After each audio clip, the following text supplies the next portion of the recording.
Assalamualaikum warahmatullahi wabarakatuh.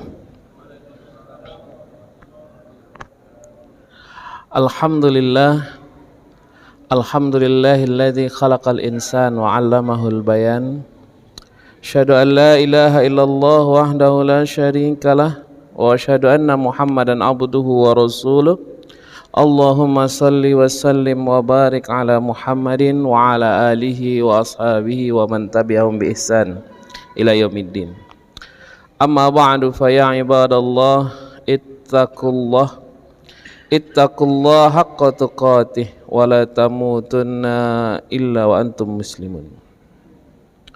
Wa qala Allah ta'ala fi kitabil karim, Allah subhanahu wa ta'ala berfirman di dalam Al-Quran surah Al-Mulk ayat yang ke-6, lanjutan daripada tafsir kita surah Al-Mulk. Allah subhanahu wa ta'ala berfirman, walilladzina kafaru birabbihim azabu jahannam wa bi'sal masir. Dan orang-orang yang ingkar kepada Tuhannya, atau mereka adalah orang-orang yang kafir, maka bagi mereka adalah neraka jahanam. Orang-orang yang kafir kepada Allah, ingkar kepada Allah, bagi mereka adalah neraka jahanam. Wa bi'sal masir. Sesungguhnya neraka jahanam itu adalah seburuk-buruk tempat kembali.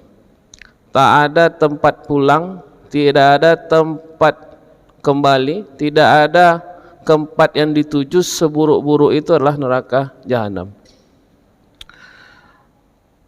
Idza ulqu fiha sami'u laha syahiqa wa hiya tafur.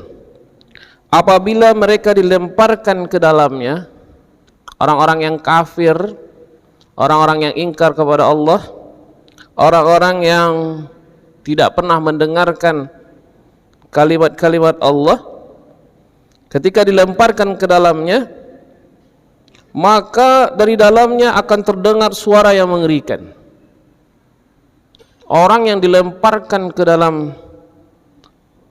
neraka itu, ketika dilemparkan itu, dari dalam neraka itu akan terdengar suara yang mengerikan, yang berasal dari dalam neraka. Dalam neraka itu, orang-orang sebelumnya, syaitan dan para jin yang ingkar kepada Allah subhanahu wa ta'ala, mereka itu akan menjerit dan neraka itu sendiri menjerit. Begitu dahsyatnya, hebatnya dan luar biasanya azab di dalam neraka jahanam. Kemudian Allah sebutkan wahya tafur.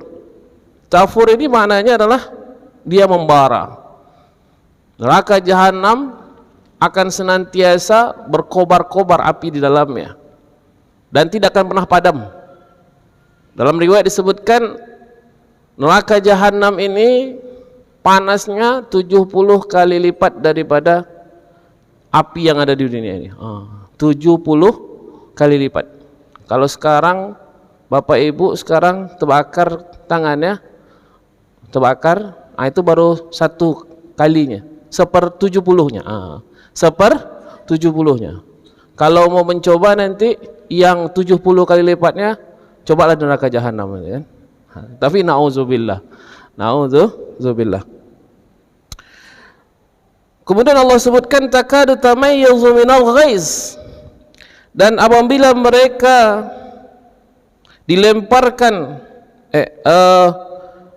Allah subhanahu wa ta'ala, takadu tamayyazu minal ghaiz, hampir saja neraka itu hampir meledak karena marahnya. Jadi takadu tamayyazu. Jadi neraka itu ketika dia menerima orang masuk ke dalamnya, dia sebenarnya tak bersenang hati. Dia marah ketika ada orang yang masuk ke dalam neraka. Apalagi dari golongan manusia, apalagi dari golongan umatnya Nabi Muhammad SAW, maka marah luar biasa.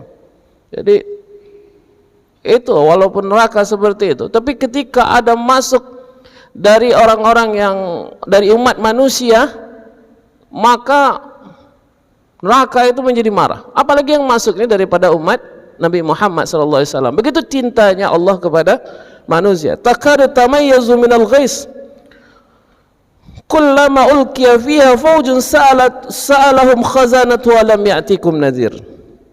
Dan kata Allah Subhanahu wa taala, ketika dilemparkan, setiap kali ada sekumpulan orang-orang kafir dilemparkan ke dalamnya, penjaga-jaga neraka itu bertanya kepada mereka, apakah apakah belum pernah ada orang yang datang memberi peringatan kepadamu di dunia? Ini Bapak Ibu dirahmati Allah, bahwa sesungguhnya ketika ada gerombolan atau rombongan atau kelompok manusia, orang-orang kafir, orang yang ingkar kepada Allah Subhanahu wa taala, masuk dia ke dalam neraka, maka malaikat bertanya, apakah belum ada kepadamu datang peringatan, belum ada datang kepadamu datang nasihat, belum ada datang kepadamu datang pengajian? Maka ini gunanya pengajian, kita hadir di majelis ilmu seperti ini ya Pak Ibu rahmati Allah, supaya apa? Kita mendengarkan bahwa pernah ada peringatan kepada kita dan kita membenarkannya. Maka setidaknya insya Allah orang yang ikut pengajian seperti ini, maka insya Allah akan selamat daripada api neraka. Kalau dah ikut pengajian, pasti setidaknya duduk di masjid, ya kan? Walaupun sakit-sakit kaki itu sedikit, ya kan? Kaki ini dah seminggu nih susah mau ditekuk kan itu. Tapi tak apa, insya Allah kalau kita sudah mau mendengarkan peringatan, ini kan peringatan dari Allah Subhanahu wa taala, mau kita mendengarkan peringatan, dan insya Allah setelah kita mendengarkan peringatan maka akan tersentuh hati kita, dan setelah hati kita setidaknya ketika kita mendengarkan tentang neraka, maka kita berta'awuz kepada Allah Subhanahu wa taala. Na'udzubillahi minasyaitonir rajim. Na'udzubillahi minan nar. Allahumma inni a'udzubika min 'adzabi jahannam wa min 'adzabil qabri wa fitnatil mahya wal mamati wa min syarri fitnati dajjal. Ya Allah, kami berlindung kepadamu ya Allah. Inna na'udzubika min 'adzabi jahannam, daripada azab neraka jahanam, karena sangat pedih.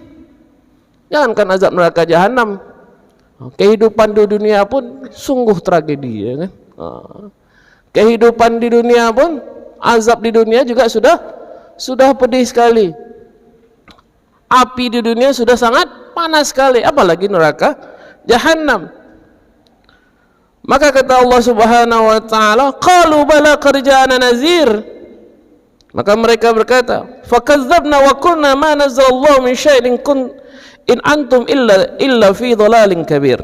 Maka mereka berkata, dan mereka menjawab, sungguh seorang pemberi peringatan telah datang kepada kami dan kami mendustakannya, dan kami katakan Allah tidak menurunkan sesuatu apapun, kamu sebenarnya dalam kesesatan yang besar. Insyaallah Bapak Ibu dirahmati Allah, bahwa sesungguhnya semua orang, tidak ada satupun umat di dunia ini yang mengatakan mereka tidak pernah mendengarkan peringatan. Telah datang utusan kepada orang-orang di dunia ini, kepada umat di dunia ini, semuanya sudah ada utusan. Cuma ada yang kadang-kadang telinganya tebal, ada yang tipis, ya kan? Ada yang bertelinga dan tak bertelinga, ya kan? Kalau yang bertelinga didengarkannya lah, ada pengajian, ada nasihat, ada ilmu, ada majelis ilmu datang. Setiap hari itu kita mesti hadir dalam majelis ilmu, karena dengan majelis ilmu itulah kita bisa menghitung-hitung kalau kita ada kesalahan, muhasabah. Karena dengan majelis ilmu kita dapatkan ilmu, sehingga dengannya lah kita bisa beramal. Jadi majelis ilmu jangan sampai satu hari pun kita tidak mendapatkan peringatan dari Allah Subhanahu wa taala. Setiap hari hendaklah kita senantiasa mendapatkan peringatan dari Allah. Dan sesungguhnya Allah Subhanahu wa taala menyebutkan, telah datang kepada kami peringatan, tetapi kami mengingkarinya. Ini banyak sekarang orang-orang sudah diberikan peringatan tapi dia ingkar terhadap peringatan yang sudah disampaikan. Bapak Ibu, marilah kita pergi ke Masjid Ar-Rahman. Yuk, katanya. Yuknya panjang, kan? Yuk, kan? Tapi masih di rumah juga, ya kan? Masih juga sibuk juga aktivitas-aktivitas yang tak tentu arah, ya kan? Dan lain sebagainya. Mari kita ikut kajian-kajian ilmu, yuk, ya kan? Dulu lah katanya kan. Kamu di belakangnya kan.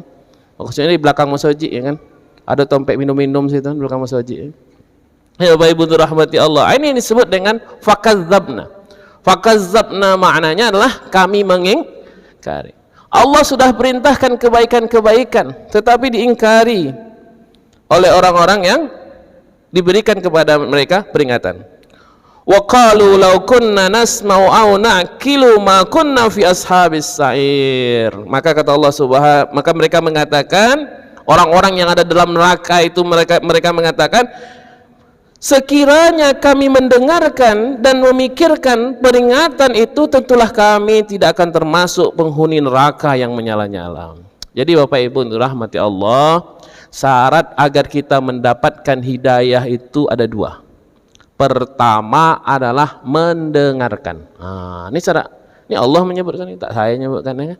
Allah menyebutkan wa qalu law kunna nasma'u. Jadi mereka berkata kalau kami mendengarkan, setidaknya mau aja mendengarkan. Mau mendengarkan, hadir di majlis ilmu, Masjid Ar-Rahman ini. Mau saja mendengarkan dulu, sudah mendapatkan setengah hidayah. Mau saja datang ke masjid ini sudah mendapatkan setengah hidayah. Mau saja duduk di majlis ini sudah mendapatkan setengah hidayah. Nasma. Artinya orang yang mau datang itu hatinya sudah tergerak untuk mendapatkan hidayah.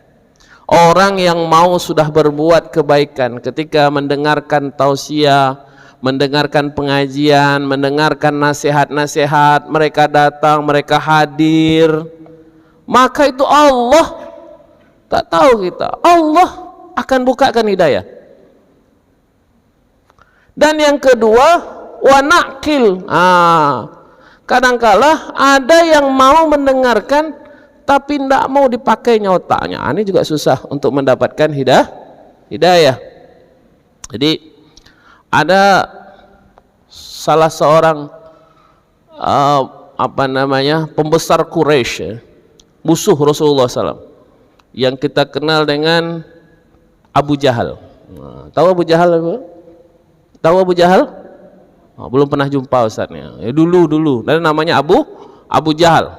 Abu Jahal ini adalah di antara musuh Allah terbesar, musuh Rasulullah SAW terbesar.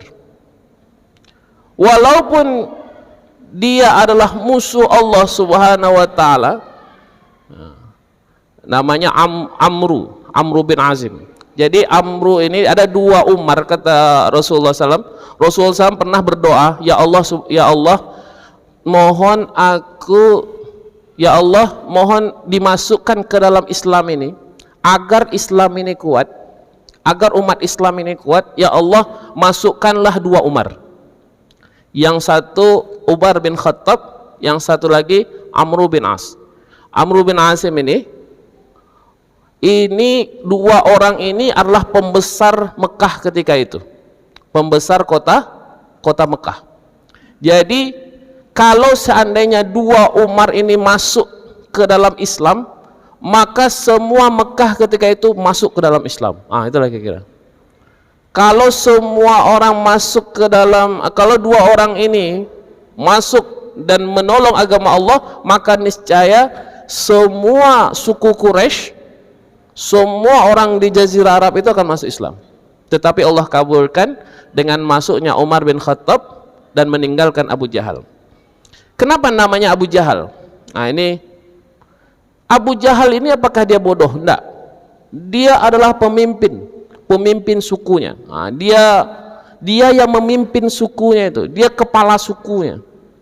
Tetapi disebut dia Abu Jahal bukan karena kebodohannya, sama dengan jahiliyah itu. Bukan jahiliyah itu mereka bodoh, buktinya mereka pandai. Kenapa kita sebut pandai? Karena mereka bisa membuat syair-syair yang bagus. Jadi setiap tahun di Jazirah Arab itu mereka akan membuat syair-syair yang bagus. Syair yang terbaik nanti akan ditempelkan di dalam Ka'bah. Itu yang dilakukan oleh orang-orang Arab ketika itu. Artinya mereka orang ahli-ahli yang dalam bidang syair. Berarti orang-orang yang syair ini adalah orang yang pandai-pandai. Sama dengan kita Gurindam 12, ya kan? Kalau kita baca Gurindam 12 itu, Masya Allah, syairnya luar biasa. Dan yang membuat itu bukan sembarangan. Artinya Bapak Ibu rahmati Allah, ketika itu orang-orang Arab itu orang yang pandai. Kenapa dia disebut dengan Abu Jahal? Karena Abu Jahal ini, karena dia tidak mau, sudah tahu bahwa Al-Quran itu benar, sudah tahu apa yang dibawa oleh Nabi itu benar, tetapi dia tak mau menerimanya. Nah, itulah namanya, maka namanya Abu Jahal. Jadi ada satu kisah, Abu Jahal ini dia bertiga, satu Abu Jahal, kemudian yang kedua Abu Sofyan, dan satu lagi adalah satu kabilah, satu pemimpin kabilah ketika itu. Mereka suka kali setiap malam mendengarkan Rasulullah SAW membaca Al-Quran. Tapi mereka sangat benci kepada Rasulullah SAW. Jadi setiap malam dia datang mengendap-endap, ya kan? Kemudian malam pertama mereka datang, ya, tapi mereka nggak datang berbarengan, mereka datang satu persatu. Pertama datang Abu Jahal, habis di sisi yang lain datang pula Abu Sofyan, satu lagi datang lagi satu pimpinan kabilah lagi. Setiap malam mereka datang hanya untuk mendengarkan Al-Quran dari Rasulullah SAW. Kemudian begitu sudah selesai mendengarkan, keluar mereka, ternyata mereka bertemu. Kemudian Abu Jahal bertanya kepada Abu Sufyan, kenapa engkau di sini? Aku mendengarkan Al-Quran. Kenapa engkau mendengarkan Al-Quran? Nabi Muhammad kan musuh kita. Ya, kalau gitu besok kita tidak usah dengarkan lagi. Rupanya besoknya mereka datang dengan sendiri-sendiri, kemudian mendengarkan Al-Quran dari Nabi Muhammad SAW. Begitu udah selesai, pas keluar mereka jumpa lagi. Katanya kemarin nggak mau datang, ya kan? Sekarang datang juga, katanya kan? Jumpa juga kita lagi. Yalah, kalau gitu besok kita sama-sama datang. Saya pun nggak mau datang, kata Abu Jahal, kan? Pulang besoknya mereka sama-sama datang lagi, hanya untuk mendengarkan Al-Quran dari Nabi Muhammad SAW. Maka kata Rasulullah SAW, sesungguhnya bagi orang Arab Al-Quran itu, dan bagi kita bersama Bapak Ibu, Al-Quran itu sungguh indah untuk kita baca. Al-Quran itu sungguh luar biasa kalau kita fahami nilai-nilai ayat Al-Quran. Maka kita perlu belajar tafsir di sini, kan? Sungguh indah kita membahas dan membaca Al-Quran itu. Orang Arab seperti Abu Jahal saja, Abu Sofyan, dan abu-abu yang lainnya, kan? Mereka sangat suka mendengarkan Al-Quran dari Rasulullah SAW, dari para sahabat. Dan mereka ketika mendengarkan itu, mereka mendapatkan kenikmatan di dalamnya. Ketika mereka memahami, mendengar apa yang ada dalam Al-Quran, maka mereka tersentuh hati mereka. Tetapi mereka tidak menggunakan akal fikirannya. Seperti Abu Jahal itu, ketika ditanya oleh Abu Sofyan, wahai Abu Jahal, apakah engkau membenarkan apa yang ada dalam Al-Quran? Apa kata Abu Jahal? Aku membenarkan apa yang disampaikan oleh Nabi Muhammad itu adalah suatu kebenaran. Engkau yakin nggak dengan Nabi Muhammad? Yakin. Apakah engkau mau mengikut Nabi Muhammad enggak? Itu masalah yang lain, katanya.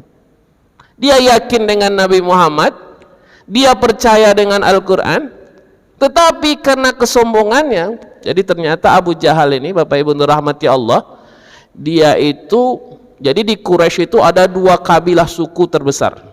Satu sukunya Nabi Muhammad, satu sukunya Abu Jahal. Satu sukunya Bani Muthalib, satu sukunya Abu Jahal. Dan Abu Jahal ini adalah kepala sukunya. Jadi dia iri kepada Nabi Muhammad SAW. Dan orang ketika itu banyak iri kepada keluarganya Nabi Muhammad SAW dari suku Bani Muthalib. Kenapa? Karena suku ini yang memegang kunci Ka'bah. Suku inilah yang memegang, kalau yang memegang kunci Ka'bah, berarti dialah yang memegang kekuasaan di Mekah ketika itu. Jadi yang memegang kunci Ka'bah itulah yang memegang kuasa, dan ini dipahami oleh semua orang di Jazirah Arab ketika itu. Kenapa? Karena Ka'bah itu adalah tempat tujuan orang dari seluruh penjuru dunia. sejak zaman Nabi Ibrahim alaihis sampai sekarang. Sampai sekarang setidaknya orang tahun ini berhaji lebih kurang 3 juta orang. Setiap tahunnya orang sekarang lebih kurang 3 juta orang. Maka nanti di Arafah akan berkumpullah 3 juta umat manusia duduk mendengarkan berzikir kepada Allah Subhanahu wa ta'ala. Setiap tahun orang datang dari seluruh penjuru negeri datang ke Baitullah. Maka Abu Jahal sangat iri kepada Nabi Muhammad SAW. Dia sudah tahu bahwa apa yang dibawa oleh Nabi Muhammad adalah kebenaran, apa yang disampaikan Al-Quran adalah peringatan, apa yang Allah yang disampaikan melalui lisan Rasulullah adalah pemberi petunjuk kepadanya. Tapi dia tak mau, karena dia tak mau menggunakan akalnya. Dia hanya menggunakan apa? Emosinya. Maka orang-orang yang sesat itu adalah orang yang menggunakan emosi tadi tapi tidak menggunakan akal. Ya, contohnya calon anggota dewan lah kan, yang mau diperebutkan 2 kursi cuma ya kan, yang bertarung yang mau diperebutkan 2 kursi, yang bertarung 100 orang. Itu kalau berakal itu masuk akal enggak kita tuh kan? Yang bertarung ini banyak, semua mengeluarkan uang. Kalau kita pikirkan tak masuk akal. Tetapi karena emosi yang berkata, udahlah saya pasti jadi, wah, ya kan? Saya pasti terpilih, wah, saya pasti, ini yang datang emosi. Jadi Bapak Ibu dirahmati Allah, maka orang-orang yang menggunakan akalnya, kata Allah Subhanahu wa ta'ala, maka mereka lah orang yang akan mendapatkan hidayah. Wa qalu law kunna nasma'u aw na'qilu ma kunna fi ashabis sair. Kalau kami mendengarkan dan kalau kami menggunakan akal kami, maka kami tidaklah termasuk daripada orang-orang penghuni neraka. Ashabus sair, penghuni neraka. Fa'tarafu bi dzambihim fasuhqan li ashabis sa'ir, kata Allah Subhanahu wa ta'ala. Maka mereka mengakui dosanya, tetapi jauhlah dari rahmat Allah Subhanahu wa ta'ala bagi penghuni neraka yang menyala-nyala itu. Maka orang-orang yang ada dalam neraka, mereka tidak akan pernah diberikan oleh Allah ampunan lagi. Orang-orang kafir yang ada dalam mereka, orang-orang yang sudah berbuat kemungkaran di dalam neraka, maka mereka tidak akan pernah mendapatkan kebaikan sama sekali lagi. Dan inilah Bapak Ibu rahmati Allah, hikmahnya kita di bulan Zulhijjah yang maha mulia ini. Kita insyaallah masuk sekarang tanggal 5 Zulhijjah, ya kan? 6 Zulhijjah insyaallah malam ini. Kita 10 Zulhijjah yang pertama ini adalah waktu yang luar biasa kita untuk mendekatkan diri kita kepada Allah, menghapus semua dosa-dosa kita. Dan orang yang melaksanakan amal ibadah, memperbanyak amal ibadah, baik itu puasa, salat dan lain sebagainya di bulan Zulhijjah ini, maka dia akan mendapatkan kebaikan yang sangat banyak sekali. Orang yang akan dijauhkan oleh Allah Subhanahu wa ta'ala daripada neraka jahanam, karena neraka jahanam ini sungguh-sungguh berat, dan kita memohon kepada Allah Subhanahu wa ta'ala dilepaskan. Dan kalau kita perhatikan Bapak Ibu rahmati Allah, para sahabat, mereka adalah orang-orang yang mulia, yang setiap harinya mereka mendekatkan dirinya kepada Allah Subhanahu wa ta'ala, dan mereka melakukan berbagai macam cara agar dia bisa dekat dengan Allah Subhanahu wa ta'ala. Dan mereka bertransaksi dengan Allah untuk melakukan kebaikan. Inilah hebatnya para sahabat, untuk agar diri mereka terlepas daripada api neraka, mereka senantiasa setiap harinya berkorban kepada Allah Subhanahu wa ta'ala, dan mereka tidak ragu-ragu dengan pengorbanannya. Ada satu kisah tentang bagaimana pengorbanannya, bagaimana luar biasanya Utsman bin Affan. Maka Utsman bin Affan itu termasuk orang yang Rasulullah itu malu kepadanya. Inilah hebatnya Utsman bin Affan. Tentu kita tidak mengecilkan sahabat yang lain. Tetapi Utsman bin Affan itu jangankan kita lihat keunggulannya itu, Rasulullah saja malu kepadanya. Ada satu kisah menyebutkan tentang Utsman bin Affan ini. Utsman bin Affan itu suatu ketika Rasulullah itu duduk di tepian telaga. Ya, macam sini di tepi Sungai Siak itulah, itu kan ada tempat cantik bagus. Rasulullah duduk sambil letakkan kakinya di dalam air. Kemudian datanglah waktu itu Abu Bakar As-Siddiq. Datang Abu Bakar As-Siddiq, kemudian kata Rasulullah, "Wahai Abu Bakar, bolehkah aku menemanimu ya Rasulullah?" "Oke, silakan," kata Rasulullah. Karena Rasulullah biasanya sering suka duduk-duduk sambil berbincang-bincang dengan para sahabat. Duduklah sampingnya. Rasulullah waktu itu betisnya dia naikkan sedikit. Jadi agak nampak betisnya sambil dia duduk-duduk di tepian telaga. Duduk, kemudian Abu Bakar pun duduk di samping Rasulullah. "Wahai Abu Bakar, duduk sini." Duduk sampingku. Duduklah Abu Bakar situ, dinaikkannya juga izarnya, sarungnya, dia merendamkan kakinya di tepian telaga tersebut. Kemudian tak lama datang lagi Umar.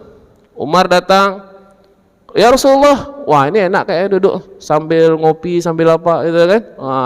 Bagaimana, boleh saya duduk ya Rasulullah?" "Boleh, silakan duduk." Duduklah Umar sampingnya, samping Rasulullah, duduk tepian telaga. Tak lama setelah itu datang Utsman bin Affan. Datang Utsman bin Affan, nampak dua orang sahabat Rasulullah duduk di samping Rasulullah. Utsman pun pengen ikut juga. Wah, ini enak kayaknya. Begitu Utsman datang, yang tadi izarnya, sarungnya Rasulullah itu diangkat, oleh Rasulullah itu diturunkan. Ini ditengok oleh Umar tadi. Waktu Abu Bakar datang, Rasulullah santai saja, dinaikkan izarnya.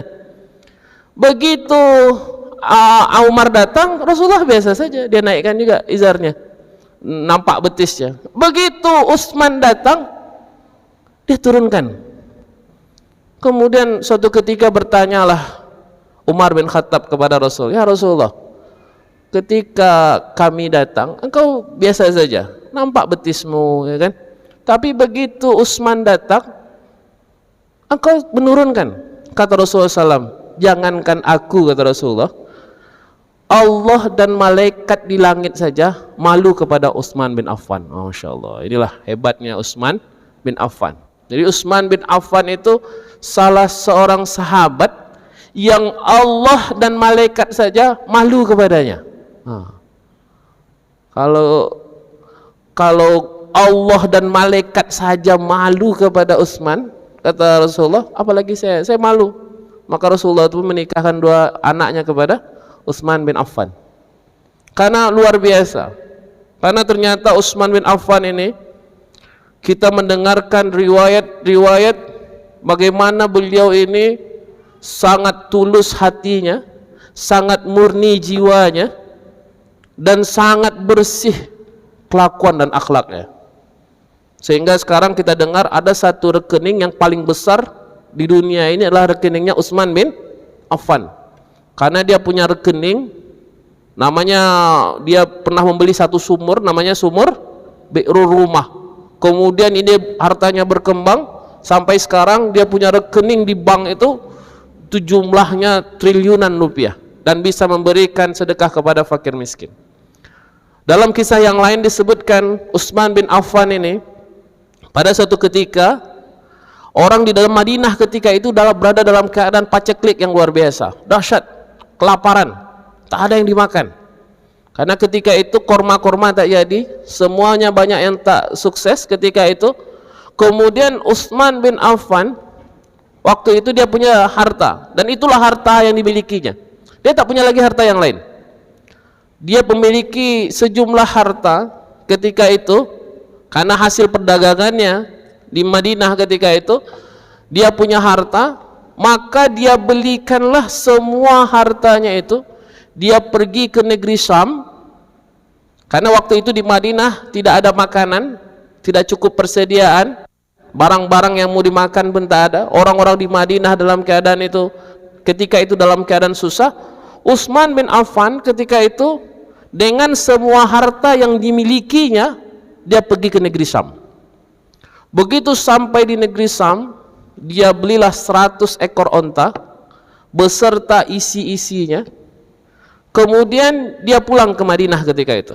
Dia bawalah semua hartanya, dia habiskan semua hartanya itu, membeli 100 ekor onta beserta gandum, makanan dan lain sebagainya. Dia pulang ke Madinah. Begitu sampai di Madinah, dilihat oleh orang-orang Yahudi. Karena ketika itu di Madinah ada orang Arab Al-Ansar yang masuk Islam dan ada orang Yahudi. Bainu Qainuqa, Bainu Nazir dan lain sebagainya. Jadi ketika itu ketika masuk kota Madinah itu oleh orang-orang Yahudi, karena waktu itu yang menguasai perdagangan itu adalah orang Yahudi. Jadi orang Yahudi ini sangat pintar berdagang, ketika itu dia kuasailah perdagangan di Madinah ketika itu. Sehingga ketika Utsman bin Affan ingin masuk ke kota Madinah, maka dicegat oleh Yahudi. Wahai Utsman bin Affan, mau enggak aku beli semua barangmu ini? Kata Utsman bin Affan, tidak. Kalau gitu kata orang Yahudi, aku belilah 2 kali lipat. Jadi harganya 100 ekor onta itu umpamanya 1 triliun, dia beli 2 triliun. Kata Utsman, enggak, aku enggak mau. Aku beli 3 kali lipat, kata orang Yahudi. Enggak, kata Utsman, aku beli 4 kali lipat. Masa enggak mau? 1 triliun, aku beli 4 triliun. Mau enggak? Kata Utsman, enggak mau. 5 kali lipat, mau enggak? Aku beli sebuah perdagangan kamu ini. Kata Utsman, enggak. Aku sudah berjanji dengan seseorang yang akan membeli 10 kali lipat, kata Utsman bin Affan. Aku sudah berjanji dengan seseorang yang akan membeli daganganku ini 10 kali lipat. Maka siapa nih, kata orang Yahudi ini? Dia sudah, masa orang diberikan harga 5 kali lipat dari harga biasa, dia tidak mau membeli, dia tidak mau menjualnya. Dia mau menjual 10 kali lipat. Orang gila yang beli 10 kali lipat itu, kata orang-orang Yahudi itu. Kata Utsman, tengoklah, aku akan menjual kepadanya. Begitu sampai di kota Madinah, semua harta itu dia sedekahkan kepada umat Islam. Dia sebut kepada orang-orang yang ketika itu dalam keadaan kesusahan, wahai orang-orang yang ada di Madinah, engkau datang ambil semua barang-barang yang aku bawa ini. Jangan sisakan sedikit pun untuk kami. Semuanya silahkan. Karena kata Utsman bin Affan kepada orang-orang Yahudi, tahukah kamu kepada siapa saya berdagang? Saya berdagang kepada Allah Subhanahu wa Ta'ala, karena Allah akan menjanjikan pahala daripada daganganku 10 kali lipat. Tidak cukup 10 kali lipat, Allah lipat gandakan lagi 10 itu dengan 70 kali lipat, 700 kali lipat dari setiap pahala yang, dari setiap kebaikan yang aku berikan kepada umat Islam.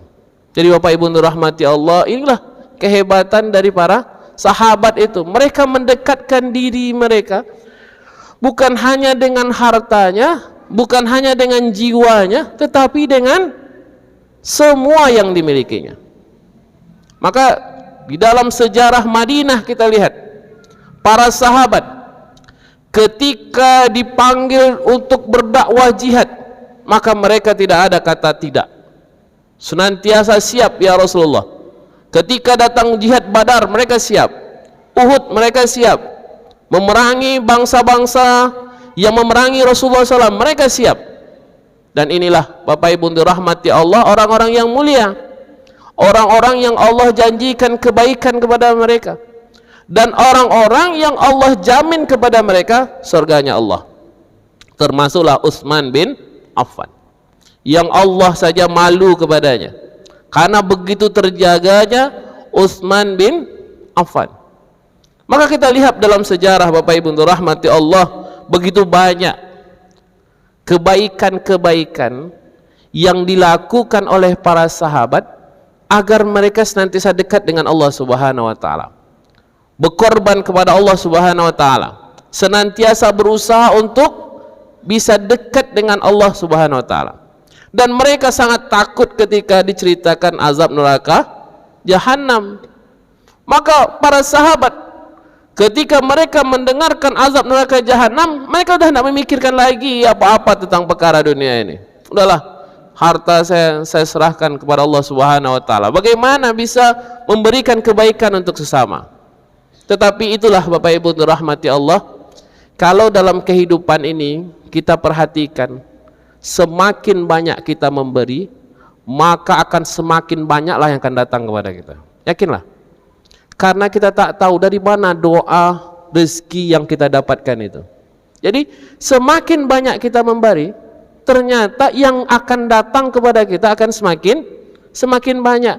Karena apa? Setiap orang yang diberi itu akan mendoakan kita, dan kita tak tahu dari mana doanya. Entah dari bapak ini, entah dari orang ini, bahkan entah daripada hewan yang mana. Maka Rasulullah itu suka menggembala hewan ketika kecilnya. Dan ternyata rahasianya ketika seseorang itu beternak, berkebun itu kan kita rawat. Kalau kita punya tanaman, punya pohon mangga, kita rawat, kita berikan pupuk, kita bersihkan. Betul ya? Kita bersihkan, kita rawat dia. Kita punya bunga, kita rawat.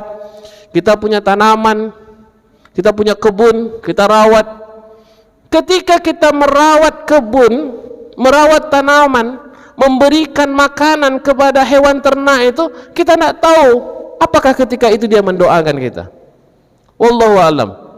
Ketika kita bersedekah kepada orang yang tak mampu, ketika kita melihat ada orang kesusahan, maka inilah sebenarnya rahasia kenapa di dalam sebuah riwayat Nabi menyebutkan orang yang memberikan pinjaman kepada orang yang membutuhkan itu jauh lebih mulia daripada orang yang bersedekah. Jadi ada orang yang memberikan pinjaman memberikan hutang ya Bapak Ibu ya, memberikan hutang kepada orang yang tidak mampu, orang yang sedang mendapatkan kesulitan, orang yang sedang mendapatkan kesempitan dalam hidupnya, dia memberikan pinjaman, dia memberikan bantuan, itu jauh lebih mulia daripada dia bersedekah. Kenapa? Karena ketika orang itu sedang susah, dia sedang dalam kesempitan hidup yang luar biasa, dia mendapatkan bantuan dari orang lain, maka bersyukurnya luar biasa. Dan yang pasti dia akan mendoakan kita. Dan kita tahu doa yang terbaik adalah doa orang yang sedang terhimpit. Doa yang paling mulia adalah orang doa yang sedang mereka dalam keadaan terzolimi. Doa yang paling hebat adalah doa orang-orang yang sangat membutuhkan dalam kesusahan. Jadi Bapak Ibu rahmati Allah, ketika para sahabat itu mereka memberikan harta mereka di jalan Allah itu, mereka tidak pernah takut akan kemiskinan. Apa sebab? Allah mengganti dari tempat yang dia tidak tahu. Allah memberikan dari tempat yang dia tidak ngerti. Tiba-tiba Allah bisa berikan saja rezeki yang luar biasa kepadanya. Dan ini dialami oleh sahabat Rasulullah dan juga menantu Rasulullah SAW, Ali bin Abi Thalib. Suatu ketika Ali bin Abi Thalib itu pulang ke rumah, dan dia hanya mendapatkan di rumahnya itu makanan yang cukup untuk dia makan hari itu saja. Karena di Madinah Bapak Ibu, ketika itu orang bukannya tidak bisa bekerja, tidak bisa menabung, bukan. Ketika itu orang di Madinah, mereka ini hanya makan hari ini dicari, hari ini pasti habis. Kalaupun hari ini dimakan hanya untuk beberapa hari, pasti sudah habis. Kenapa itu? Karena memang di Madinah ketika itu orang-orang Islam di Madinah senantiasa diperangi oleh orang-orang di luar Madinah. Dari Quraisy, maka kita kenal ada perang-perang, ada namanya Ghazwah, Sariyah dan lain sebagainya. Orang-orang Quraisy itu senantiasa menggerogoti, mereka datang ke Madinah untuk memerangi Rasulullah SAW. Mereka tidak senang ketika Rasulullah berkembang di Madinah ketika itu, sehingga umat Islam ini waktu itu tidak bisa sempat untuk bekerja. Bahkan ada dari kalangan para sahabat itu, mereka datang bahkan kan jangankan untuk bekerja, nikah pun tak sempat. Ya. Maka diantaranya adalah Abu Hurairah radhiyallahu an. Ada beberapa orang sahabat yang mereka tinggal di masjid. Apa sebab? Karena mereka tak punya lagi uang untuk bisa mereka membuat rumah dan hidup berkeluarga. Tetapi ketika Rasulullah perintahkan kita berjihad hari ini, maka mereka langsung pergi. Jadi di dalam 10 tahun Rasulullah berada di Mekah, di Madinah itu, waktu ke waktu mereka itu senantiasa waktu mereka beribadah, mendengarkan kajian dari Rasulullah, kemudian mereka berperang untuk mempertahankan Madinah ketika itu dari serangan orang-orang Quraisy. Maka ketika itu, pada hari itu Ali bin Abi Thalib hanya punya makanan di rumahnya itu hanya satu makanan, hanya untuk dia dan istri serta 2 orang anaknya, Hasan dan Husain. Tetapi ketika itu takdir Allah Subhanahu wa taala, datang orang fakir miskin ke rumahnya meminta makanan tuh. Ternyata adalah orang yang hijrah dari Mekah ke Madinah. Sudah 3 hari tak makan di jalan, kehabisan bekal. Karena pada waktu itu orang yang hijrah itu mereka tidak boleh bawa makanan, mereka hanya boleh bawa badannya saja. Pergilah dia untuk berangkat hijrah ke Madinah. Sampai di Madinah dia kelaparan, berjumpa dengan Rasulullah. Rasulullah, pergilah ke rumah Ali bin Abi Thalib. Sampai Ali di rumahnya, maka kata Ali bin Abi Thalib, saya hanya punya makanan yang ini, kalau mau ambillah. Maka karena dia kelaparan, dia ambil, makan habis semuanya. Karena tak ada lagi, kata Fatimah, wahai Ali, kita tak punya makanan, sedangkan kita kelaparan, apalagi anak kita. Maka bawalah barang ini, tolong kau jualkan di pasar dan belikan makanan. Dibawalah Ali pergi ke pasar, dibelikan makanan. Begitu sudah dijual barang itu, dapat uangnya, ada pengemis minta, oleh Ali dikasih lagi. Itu luar biasanya para sahabat itu, karena memang kondisi Madinah ketika itu sedang luar biasa susahnya. Pulang ke rumah, sampai di rumah berjumpa dengan Fatimah, ditanya, mana tadi makanan, uang yang hasil penjualan itu yang kau belikan makanan? Kata Ali, sudah aku kasihkan kepada fakir miskin. Dan hebatnya Fatimah, dia tak marah. Jadi bapak ibu, ibu-ibu, kalau seperti itu bapaknya, jangan marah. Insya Allah, Allah berikan kebaikan. Begitu keluar, Ali pun pergi ke masjid. Sampai di masjid, ternyata ada seorang yang punya hutang dengan ayahnya Ali, Abu Thalib, dari keluarga, dari orang-orang Quraisy, mengatakan, ya Ali, aku punya hutang sama bapakmu, tapi tak sempat aku bayar. Sekarang aku bayar ke engkau saja, 200 dinar, ini uangnya. Kata Ali, Allahu Akbar, ini Allah berikan rezeki daripada tempat yang tak terduga. Maka Bapak Ibu rahmati Allah, kalaulah kita ini sudah betul-betul berkorban kepada Allah, mendekatkan diri kepada Allah segala macam cara, maka Allah pasti akan berikan kebaikan sebagaimana para sahabat Rasulullah SAW diberikan oleh Allah kebaikan baik di dunia dan akhirat. Nasru minallah wa fatun qarib wa basyiril mu'minin. Wassalamualaikum warahmatullahi wabarakatuh.